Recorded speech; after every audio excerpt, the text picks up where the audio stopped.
اپنے ماضی میں بے شمار کوتاہیوں، بے شمار غلطیوں، بے شمار انسانیت سوز مظالم تک کی حد تک جو اقدامات کرتی رہی ہیں، لیکن اس کے باوجود آخر میں آپ کو بیٹھنا پڑتا ہے، آپ کو ان غلطیوں کا ادراک کرنا پڑتا ہے، انہیں تسلیم کرنا پڑتا ہے اور کوشش کرنا پڑتی ہے کہ ان غلطیوں کو ختم کر کے یا ان غلطیوں کو تسلیم کرتے ہوئے وہ غلطیاں دوبارہ نہ دہرانے کا عزم ظاہر کیا جائے، اور پھر وہ تمام لوگ جو ان غلطیوں سے متاثر ہوئے ہیں ان سے کم از کم دل کی گہرائیوں سے افسوس کا اظہار ضرور کیا جائے۔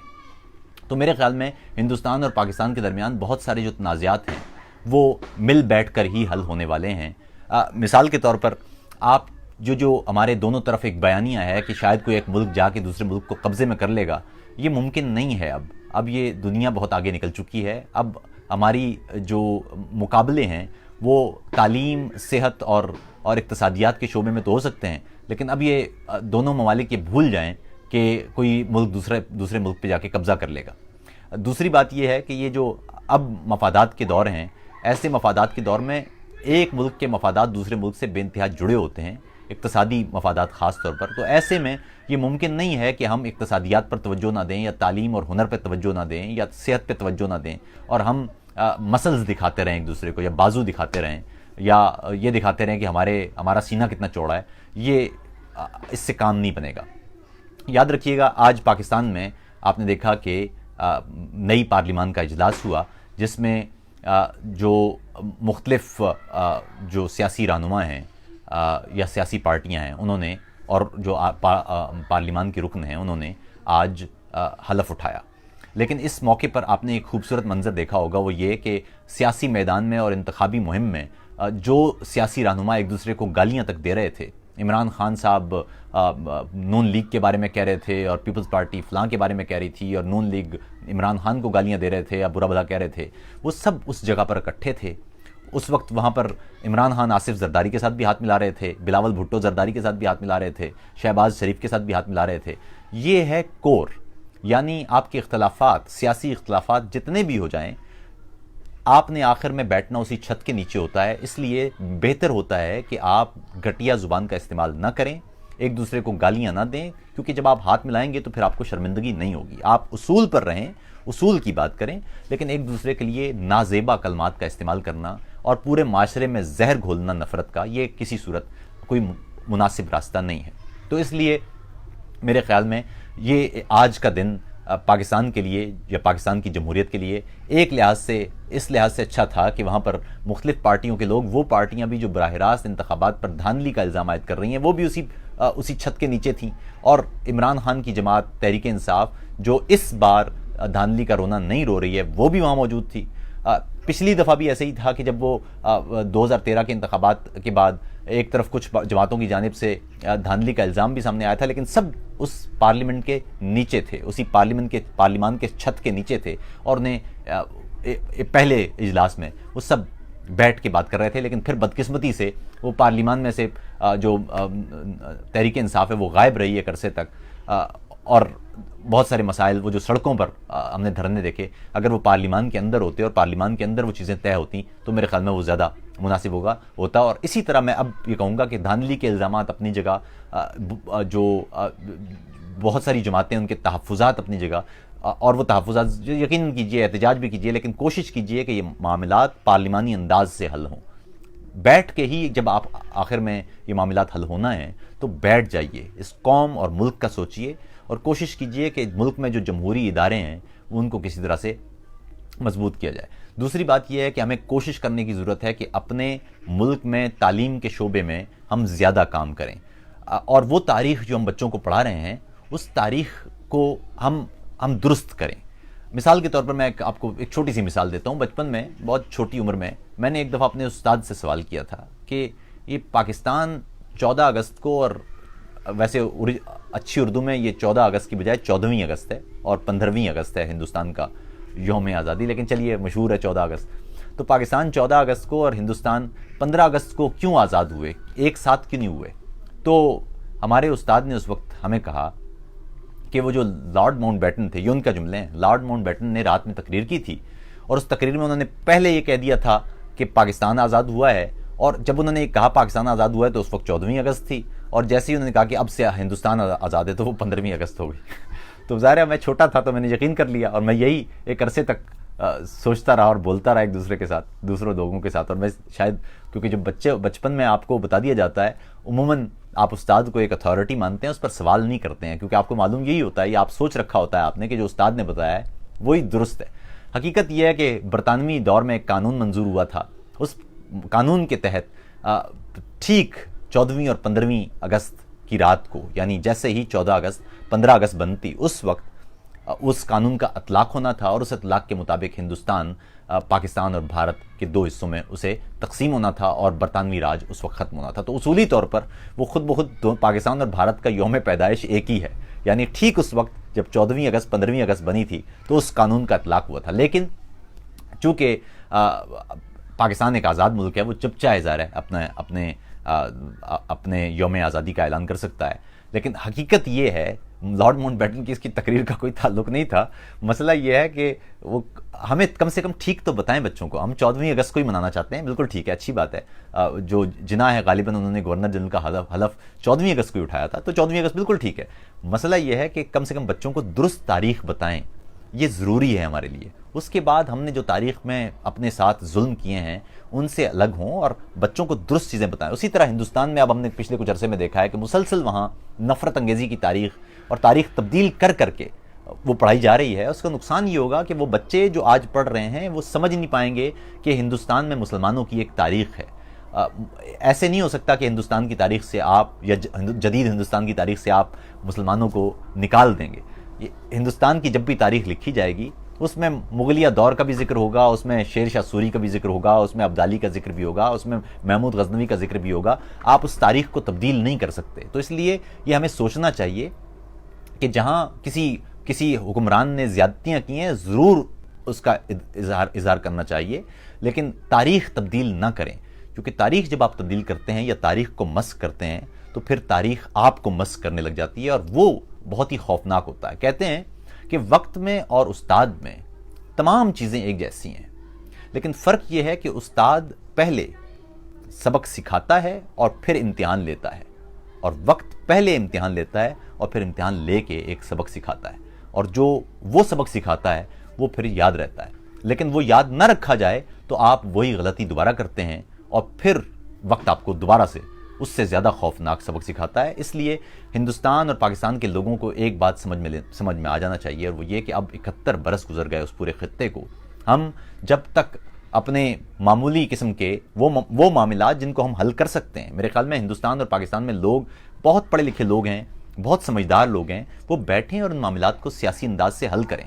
اور یہ جو اس کشیدگی کی وجہ سے ہم ایک بھاری سرمایہ خرچ کر رہے ہیں عسکری طاقت جمع کرنے پر، اس کی بجائے یہ سرمایہ پھر اس علاقے میں بسنے والے جو لوگ ہیں، انسان ہیں، ان پر خرچ ہونا چاہیے. یہ ضروری ہے. ہندوستان میں کئی ایسے علاقے ہیں جہاں پر بچے اسکول نہیں جا پا رہے ہیں.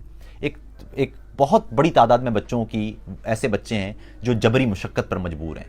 اسی طرح آپ پاکستان میں دیکھیں تو یہاں ہمارے یہاں جو تعلیم ہے یا جو اسکول تک رسائی ہے وہ انتہائی محدود ہے. اس لیے میرے خیال میں یہ ضروری ہے کہ اس وقت ہم دونوں قومیں، پاکستان اور ہندوستان، ہم یہ طے کریں کہ ہمیں اپنے بچوں کے مستقبل کو کس طرح سے محفوظ کرنا ہے. دوسری طرف جو ماحولیاتی تبدیلیاں ہیں وہ اس خطے کو تباہ کرنے والی ہیں. ہندوستان میں پینے کا پانی رفتہ رفتہ ختم ہوتا جا رہا ہے. پاکستان میں ہمارے کھیت بھی بنجر اور ویران ہوتے جا رہے ہیں. ایسے میں اگر ہم مسلسل نفرت انگیزی کی طرف جائیں گے، اگر ہم ایک دوسرے کو مارنے، ایک دوسرے کے خلاف نفرت انگیزی کرنے، ایک دوسرے کے خلاف جنگ کے دعوے یا دھمکیاں کرنے، ایک دوسرے کے ملک میں مداخلت کرنے یا ایک دوسرے کو نقصان پہنچانے کی سوچ جاری رکھیں گے، تو اس کا نقصان یہ ہوگا کہ ایک طرف تو ہم اپنے وسائل کا بے دریغ استعمال کرتے جائیں گے، اور ساتھ ہی ساتھ ہم اپنی قوم، دونوں ملکوں میں رہنے والے جو انسان ہیں ان کے مستقبل کو تباہ کرتے جائیں گے. یہ ضروری ہے ہمارے لیے، ان دونوں قوموں کے لیے، کہ نفرت انگیزی کو اب ایک طرف رکھیں، بیٹھیں اور اپنے مسائل کو درست انداز سے حل کریں. کیونکہ جب تک ہم یہ راستہ اختیار نہیں کرتے اس وقت تک حقیقی معنوں میں ہمیں آزادی حاصل نہیں ہوگی. سوال یہ ہے کہ ہندوستان کے لوگوں نے گورے سرکار سے آزادی لی کیوں تھی؟ جواب یہ ہے کہ ہم نے آزادی اس لیے لی تھی کیونکہ گورے سرکار کے دور میں ہمیں معلوم تھا کہ وہ قانون بناتے ہیں جو ہم سے پوچھے بغیر اس میں ہماری ول نہیں ہوتی. ہماری زمین پر برطانیہ میں بنا ہوا قانون لاگو کر دیا جاتا ہے. ہم سوال کرتے ہیں تو ہمیں غدار کہہ کے ہمیں سزا دی جاتی ہے, پھانسیاں دی جاتی ہیں. ہم بولتے ہیں تو ہماری زبانیں کھینچ لی جاتی ہیں. ہمیں رنگ کی بنیاد پر یا نسل کی بنیاد پر تفریق کا نشانہ بنایا جاتا ہے. ہمیں ہمارے ہی ملک میں ہمارے ہی وسائل چھین کر ہمیں غریب رکھا جاتا ہے. ہمیں مناسب انداز سے تعلیم نہیں دی جاتی ہے. ہم سے ہمارے ریسورسز چھینے جاتے ہیں اور ہم کچھ نہیں کر سکتے ہیں. ہم آواز اٹھاتے ہیں تو ہماری آوازیں دبا دی جاتی ہیں. یہ وہ مسائل تھے جن کی وجہ سے اس علاقے میں آزادی کی تحریک شروع ہوئی تھی.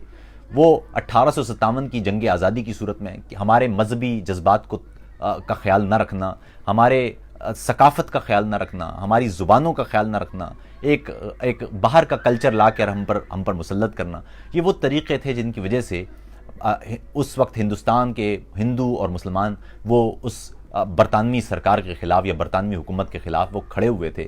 1857 میں انہیں شکست ہو گئی, گورا ہمیں دبانے میں کامیاب ہو گیا. گو کہ گورے کی فوج میں ہمارے ہی لوگ شامل تھے جو اس وقت گورے کے ساتھ تھے اور وہ ہمیں کاٹ پیٹ رہے تھے. وہ تو گورے تو تھوڑے تھے. خیر, تو کرتے کرتے ہندوستان کی تاریخ میں 100 سال لگے ہمیں اس غلامی سے آزادی تک پہنچنے میں. لیکن سوال یہ ہے کہ آج اس آزادی کو بھی 71 برس ہو چکے ہیں. 71 برس بعد کیا ہم دونوں ممالک کے لوگ یہ سوال کریں خود سے کہ کیا آج ہم پر مسلط ہونے والے حکمران یا آج جمہوریت کے نام پر ہم پر حکومت کرنے والے لوگ کیا وہی پالیسیاں بنا رہے ہیں جو دونوں ملکوں کے عوام کی خواہشوں کے مطابق ہیں یا ان کے مستقبل کو محفوظ کرنے سے متعلق ہیں؟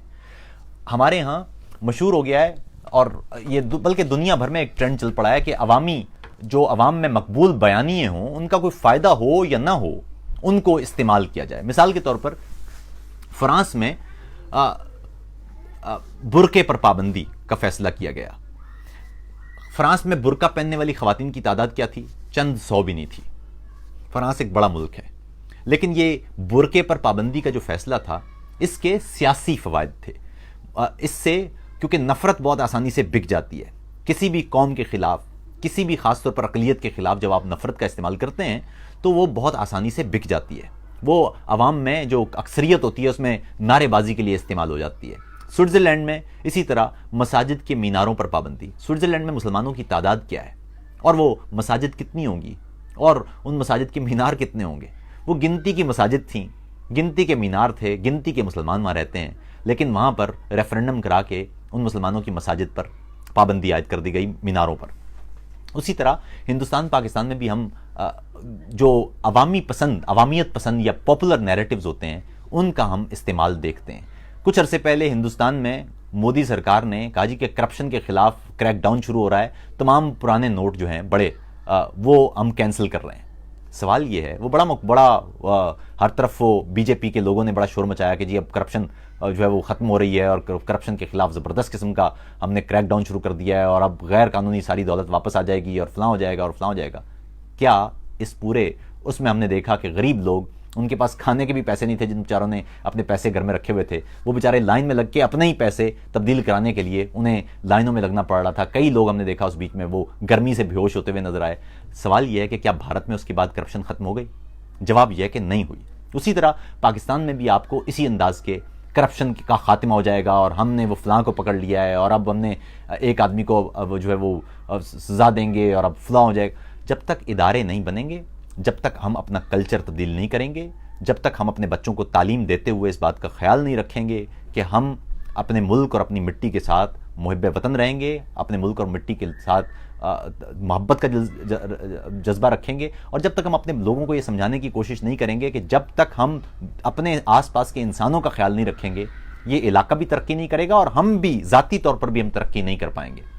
جو ہمارے ارب پتی لوگ ہیں جب وہ ملک سے باہر جاتے ہیں, یقین کیجئے ان کی کوئی زیادہ ویلیو نہیں ہوتی. امیجن کیجئے کہ آپ کا ایک وزیر اعظم ہے, وہ ارب پتی ہے اور وہ کسی میرکل کے ساتھ یا کسی برطانوی وزیر اعظم ٹیریزا مے کے ساتھ یا فرانس کے صدر امانوئل میکراں کے ساتھ کھڑا ہے. امانوئل میکراں جب وہ دونوں کھڑے ہوں گے تو وہ سوچ رہا ہوگا, جو ہمارا وزیر اعظم ہے وہ سوچ رہا ہوگا کہ اس بندے کے پاس تو پیسے کوئی نہیں ہے, میرے پاس ہیں پیسے زیادہ, یا اس خاتون کے پاس, میرکل کے پاس یا ٹیریزا مے کے پاس کیا تنخواہ سے تو چل رہی ہوگی ہے, میرے پاس تو اربوں روپے ہیں. اور وہ اس وقت یہ سوچ رہے ہوں گے کہ یہ کیسا آدمی ہے, اس کے پاس تو اربوں روپے ہیں لیکن اس کے بچے اسکول نہیں جا سکتے. پاکستان کا شمار اب ان ملکوں میں ہوتا ہے جہاں پر سب سے زیادہ پر کیپٹا, سب سے زیادہ جو آبادی کے لحاظ سے تناسب ہے بچوں کو اسکول نہ جانے کا, ان بڑے ملکوں میں پاکستان شامل ہے. تو اگر ہم یہ ادارے بنائے بغیر, یہ عوامیت پسند نعرے لگا کے کہ جی ہم فلاں کر دیں گے اور ہم یوں کر دیں گے, یہ سارے نعرے ہیں.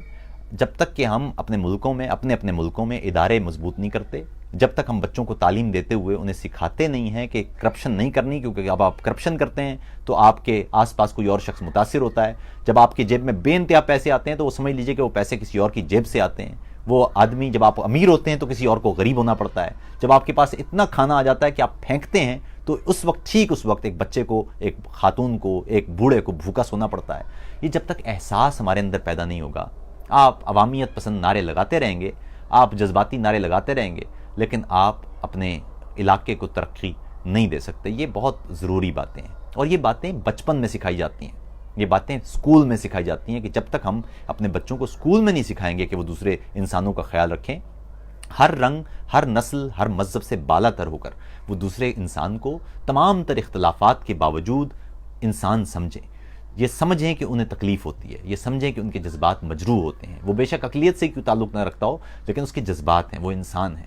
اس کا قصور نہیں ہے کہ وہ اس ملک میں, ایک ایسے ملک میں پیدا ہوا ہے جہاں پر اکثریت کسی دوسرے مذہب یا کسی دوسرے مسلک یا کسی دوسرے نسل کے لوگوں کی ہے.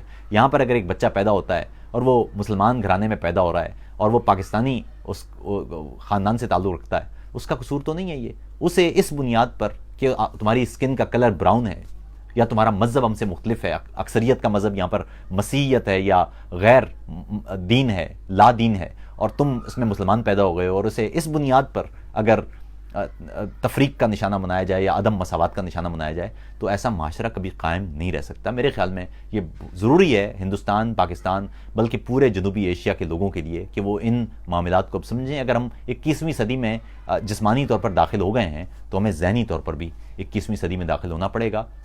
اب وہ دور نہیں ہے, دنیا بہت تیزی سے ترقی کرتی جا رہی ہے, ہر روز نئی نئی ایجادات ہوتی جا رہی ہیں, سائنس کے شعبے میں غیر معمولی ترقی ہو رہی ہے. ہمارا خطہ دنیا میں نالج کنٹریبیوٹ کرنے کے حوالے سے بہت پیچھے ہے. سائنسی جریدوں میں ہمارے ہندوستان یا پاکستان سے کتنے تحقیقی مقالے شائع ہو رہے ہیں, یہ سوال ہمیں کرنا چاہیے خود سے.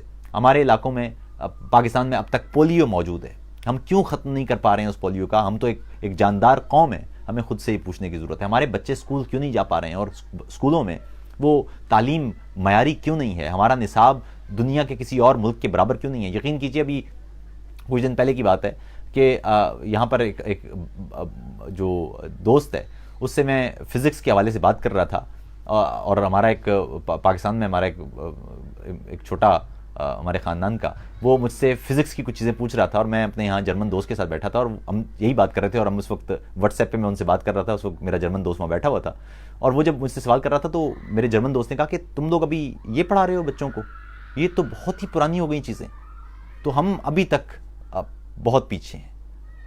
کئی برس پہلے, کئی دہائیاں پہلے پلوٹو کو طے کر لیا گیا کہ وہ نواں سیارہ نہیں ہے, وہ سیارہ ہی نہیں ہے, اسے سیارے کی کیٹیگری سے نکال دیا گیا. لیکن ہم اپنے بچوں کو یہ پڑھا رہے ہیں کہ نظام شمسی میں 9 سیارے ہوتے ہیں. کل کی بات ہے, ناسا نے جو پارکر پروب کے نام سے وہ سورج کی طرف ایک پروب بھیجا ہے, ایک خلائی جہاز بھیجا ہے جو صرف 6 ملین کلومیٹر کے فاصلے سے سورج کی تصویریں لے گا.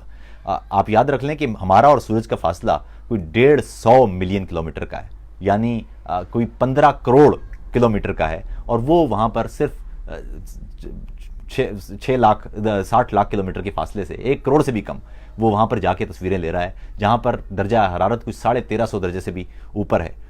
وہ یہاں پر پہنچ رہے ہیں اور ہم ابھی تک اپنے بنیادی مسائل حل نہیں کر پا رہے ہیں.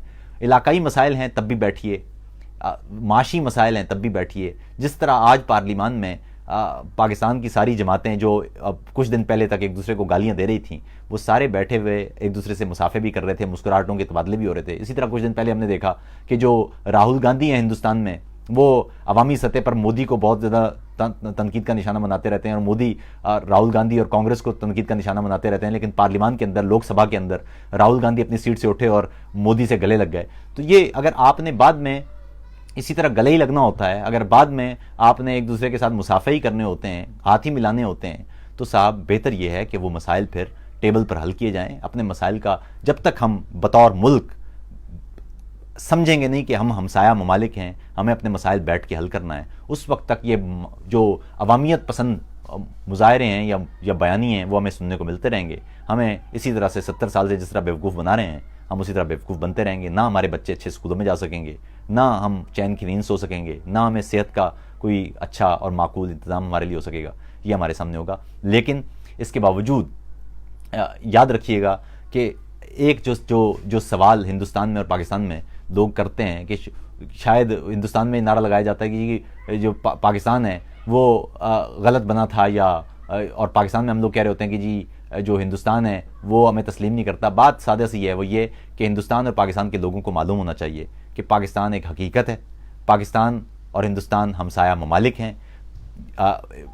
غالباً ایک فرانسیسی صدر نے کہا تھا جب یورپی یونین بن رہی تھی کہ جب ممالک کے درمیان لکیریں لگ جاتی ہیں تو پھر وہ لکیریں ختم نہیں ہوتی, وہ جغرافیہ ہمیشہ کے لیے قائم ہوتا ہے, وہ رہتا ہے, لیکن ہم ان لکیروں کو irrelevant کر سکتے ہیں.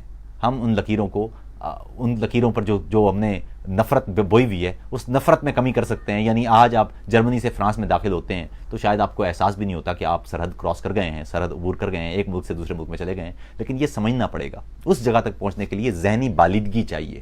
اس جگہ تک پہنچنے کے لیے آپ کو بیٹھ کے مکالمت کرنا پڑے گی, اور کوئی راستہ نہیں ہے. مثال کے طور پر آپ جا کے ہندوستان آئے اور پاکستان کے کسی علاقے میں قبضہ کرے گا تو کیا ہوگا؟ دنیا پوری اسے شدید تنقید کا نشانہ بنائے گی. یا پاکستان ہندوستان کے کسی علاقے پر قبضہ کرے تو کیا ہوگا؟ دنیا پوری پاکستان کو تنقید کا نشانہ بنائے گی, عالمی پابندیاں لگ جائیں گی, اور اس کے بعد ہوگا یہ کہ آپ کو ٹیبل پہ بیٹھ کے ایک تو واپس تو دینا ہی پڑے گا, ٹیبل پہ بیٹھ کے وہ سارے معاملات آپ کو حل کرنا پڑیں گے. تو جب ایسا ہی کرنا پڑے گا تو پھر اپنے معاملات کو بیٹھ کر حل کیجئے, یہی اور سیاسی انداز سے. جب کوریا, شمالی کوریا اور جنوبی کوریا, کچھ عرصے پہلے تک شمالی کوریا جنوبی کوریا پر اور امریکہ پر ایٹم بم پھینکنے کی دھمکیاں دے رہا تھا, اور جون میں ٹرمپ اور کم جونگ ان کی ملاقات ہوتی ہے اور سارے معاملات طے ہو جاتے ہیں, اور اپریل میں کم جونگ ان اور مون ان کی ملاقات ہوتی ہے اور ساری معاملات حل ہونا شروع ہو جاتے ہیں, اور وہ دوبارہ اگلے مہینے دوبارہ ملنے والے ہیں. تو جب ملنا ہی ہے, گفتگو ہی کرنا ہے, تو میرے خیال میں ہمیں بیٹھ کے ہی بات کرنا پڑے گی. کچھ دوست ہیں جو کشمیر کے حوالے سے بات کر رہے ہیں. دیکھیے کشمیر کے حوالے سے میں بہت دفعہ بات کر چکا ہوں. پاکستان اور ہندوستان کو یہ سمجھنا چاہیے کہ کشمیر کا خطہ وہ پاکستان کو پورا دے دیں تب بھی, ہندوستان کو پورا دے دیں تب بھی وہ معاملہ حل نہیں ہو سکتا. کشمیر کا خطہ وہ صرف اس وقت وہ معاملہ حل ہو سکتا ہے جب اس خطے کا فیصلہ کشمیر کے عوام خود کریں. وہ اپنے مستقبل کا جب فیصلہ کریں گے تو پھر وہ معاملہ ہمیشہ کے لیے درست انداز سے حل ہوگا. فرض کیجئے پاکستان سارا کشمیر ہندوستان کے حوالے کر دے, یا ہندوستان سارا کشمیر پاکستان کے حوالے کر دے, تو بھی کیا وہاں جو کشمیری ہیں اگر ان سے پوچھے بغیر یہ فیصلہ ہوتا ہے تو کیا وہ تسلیم کر لیں گے؟ اور اگر تسلیم نہیں کریں گے تو اگر وہ سارا خطہ ہندوستان کے پاس ہوگا تو تب بھی شورش جاری رہے گی, اور اگر سارا خطہ پاکستان کے پاس سے رہے گا تب بھی وہ شورش جاری رہے گی, وہاں خون گرتا رہے گا. اگر آپ نے خون ریزی ختم کرنا ہے تو اس کا مناسب اور سیاسی طریقہ یہ ہے کہ کشمیر کے لوگ اپنی قسمت کا فیصلہ, اپنے مستقبل کا فیصلہ خود کریں. یہ میرے خیال میں ایک بڑا اصولی موقف ہے, اس پر دونوں ملکوں کو بیٹھ کے سوچنا چاہیے. باقی آپ پاکستان کے تمام لوگوں کو جشن آزادی مبارک, ہندوستان کے تمام لوگوں کو ایڈوانس میں جشن آزادی مبارک. امید ہے کہ ہم نے 71 سال میں جو نفرتیں بوئی ہیں وہ اب ہم آہستہ آہستہ ان کو خاتمہ کریں گے, اور اب سے ہم بیٹھ کے مکالمت اور سیاسی انداز سے معاملات کو حل کرنے کا راستہ اختیار کریں گے. کسی کا کوئی پیغام ہو تو وہ ضرور پہنچا دے. میری نظم ہے وہ آج میں ضرور آپ تک پہنچانا چاہتا ہوں, جو اس سے پہلے بھی میں پڑھ چکا ہوں. اس کا نام ہے ہندو لہو مسلم لہو. چلو کہ ہم تم لہو بدل لیں, لہو کے سارے نصاب بدلیں, حساب بدلیں, کتاب بدلیں. چلو کہ ہم تم لہو بدل لیں. ہم آب زمزم یا گنگا جل سے بھی صدیاں پہلے خیال کن کی رہی نے منت زمیں پہ بھیجے گئے تھے, اور پھر نہ جانے یہ کیا ہوا کہ ہم نے بدن کے ٹانکے ادھیڑ ڈالے, وجود حصوں میں بانٹ ڈالا, بساط خانوں میں توڑ ڈالی. وہ تیرا خانہ یہ میرا خانہ. وہ ایک بدن جو خیال کن کی رہی نے منت جنا گیا تھا, وہ ایک بدن جو کہ پہلے ہم تھا, وہ اب کہ میں اور تم بچا ہے. اے جانے جانا تم ہی بتاؤ ہمیں یہ تسلیم کس لیے ہے, وجود حصوں میں کیوں بٹا ہے, یہ ساری تقسیم کس لیے ہے, یہ سارے موسم کی سرخیوں میں لہو کی بوندوں کی باس کیوں ہے, فضا یہ ساری اداس کیوں ہے, یہ راستہ بدحواس کیوں ہے, یہ ایشور اور خدا کی خود ساختہ سی جنگ ستم گری میں لہو ہمارا جو بہ رہا ہے, تو خون چکیدہ یہ سارا موسم سنو کہ کیا ہم سے کہہ رہا ہے. چلو کہ سرگوشیوں کی دھن میں ہم اپنے گیتوں کا تو بدل لیں، چلو کہ ہم تم لہو بدل لیں، چلو کہ ہم تم لہو بدل لیں۔ پاکستان زندہ باد، ہندوستان زندہ باد، جنوبی ایشیا زندہ باد۔